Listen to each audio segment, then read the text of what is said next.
I've been using the Insta360 One RS Twin Edition for a couple of weeks now. Insta360 sent it out to me and I absolutely love it. I have been taking it out and around with me, and the reason I love it so much is because it's basically two cameras in one. It's an action camera and a 360 camera, which is also an action camera, but yeah, two lenses, a 360 camera and a 4K boost lens. And you don't have to have two separate cameras, which is just awesome. It's really easy to get going and start using. The 4K boost lens shoots up to 4K 60 FPS. And the 360 camera shoots 5.7K up to 120 FPS, I think. Is that right? Let me just check that.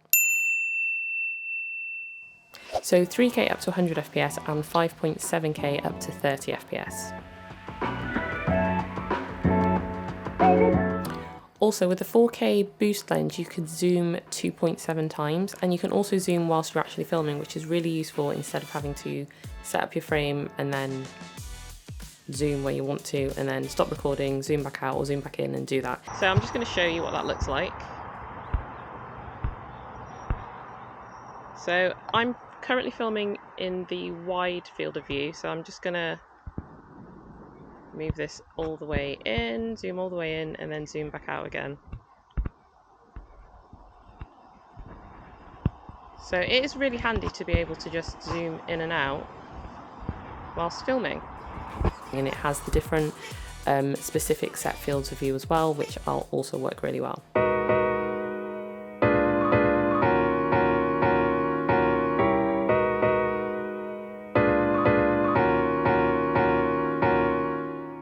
So the One RS has flow state stabilization, and this works great. And if you forget to actually switch on flow state stabilization in the camera, you can then just do it in the Insta360 Studio app, either on desktop or mobile. So it's really useful. I'll talk more about the app later on, but yeah, flow state stabilization is great, and it makes such a difference to having it on to get much smoother and non-shaky footage.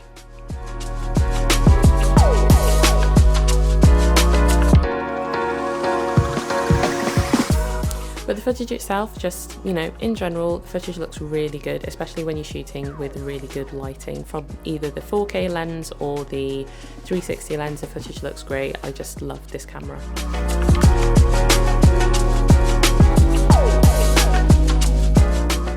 Audio sounds pretty decent too, but as I mentioned with the Insta360 One X2, you will want to get an external microphone just to get better audio, especially if you're using the 360 camera and you haven't got the camera close to you. So with the 360 camera, you're more likely going to be using it on the invisible selfie stick, which is great, and holding it out a lot further away from you, so you're not going to be able to really hear your voice or pick it up clearly. So using an external microphone is going to be the best way to do that.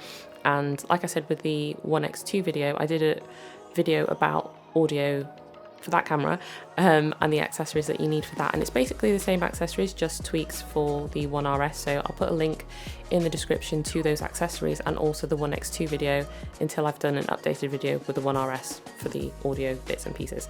But yeah, external microphone for the One RS using the 360 camera is definitely recommended.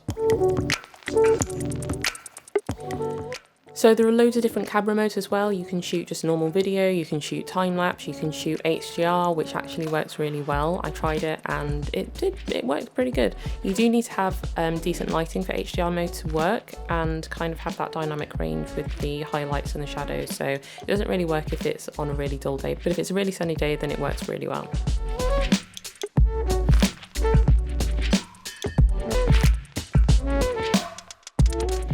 And also photos, so you can shoot 48 megapixel photos, which means that you can zoom into different parts of the photo. So you can just kind of take a photo and then zoom into where you actually want to capture that action, which is really good. And the photos are pretty sharp. Again, more light means better quality, so just bear that in mind. But you can also shoot burst mode as well, so if you are trying to capture action, then you've got that option to shoot in burst mode and just not miss any action in the shot. One of the camera modes that I did forget to mention was the 6K wide screen mode, and this basically, it's kind of like using an anamorphic lens where you've got a really wide field of view, and then you get these black bars at the top and the bottom of the footage. So you can do that if you like to shoot with an anamorphic lens and normally with regular cameras, or if you like to put those black bars at the top and the bottom of your footage, then this just allows you to put it into that mode, record, and then you don't have to do anything in post-production. You just put your footage on the timeline and that's it. So as I mentioned, the Studio app is just insane. I really, really like it. I don't even take the 360 footage into Premiere, even though there is a plugin for it. I just do everything in the Insta360 Studio app because it has everything you need. You can trim your clips, you can add keyframes with the 360 footage, you can move around and change perspective and change your angles, which means that if you literally just put the camera up in the air with the invisible selfie stick, point it in any direction, but still point it, like if you want to get yourself in the shot, then you want to hold it facing forward, but if you're not really bothered, you can just literally point it anywhere and then just reframe your shot in the Insta360 Studio app, which is awesome. But there's loads of different features in the Insta360 Studio app, so it's definitely worth using, and you can just export it as a high resolution clip for Adobe Premiere Pro anyway, so it just means that you can literally do everything there and then take that footage into Premiere to mix with your other video clips as well. And then similarly, the mobile app is also awesome. I love using this because it's got a lot more features than the Studio app has. So you've got this thing called Shot Lab where you can create really creative videos and video clips with it. And they just added a new feature, actually, a new creative effect, which is called Sky Swap. So this is where if you've got a clip where you've got a lot of sky in your scene, then you can swap the sky out with these different creative effects, which is actually quite fun to use. So yeah, it's definitely worth checking out that app as well. And you can literally just cut up all your clips in the mobile app as well, and then just share them to social media wherever you want to share them, and also into the 360 community app as well. So yeah, it's just really, really easy and really useful, and just makes shooting with these cameras really fun. Like I said, I've got the One X2, which I immediately loved when I started using it. 360 cameras are just so fun to use, and I've just been taking this one out and about with me. What I do want to do is a comparison between this One RS Twin Edition with the 4K boost lens, because there's no point doing it with the 360 camera because it wouldn't be a fair comparison, but a comparison against the GoPro Hero 10 to see which one I prefer. But I think I already know what the answer is going to be without trying to be biased, just because I love it so much. But yeah, I will do a comparison between that just so that I can see the difference between footage and hear the audio comparisons and that kind of thing. So subscribe if you want to see that video, and also let me know in the comments if you would find that video useful as well. But otherwise, I think I've covered pretty much everything that I wanted to in terms of what's the most important features about the camera. But if you use this camera and you have anything to add, do let me know in the comments below, and everybody else.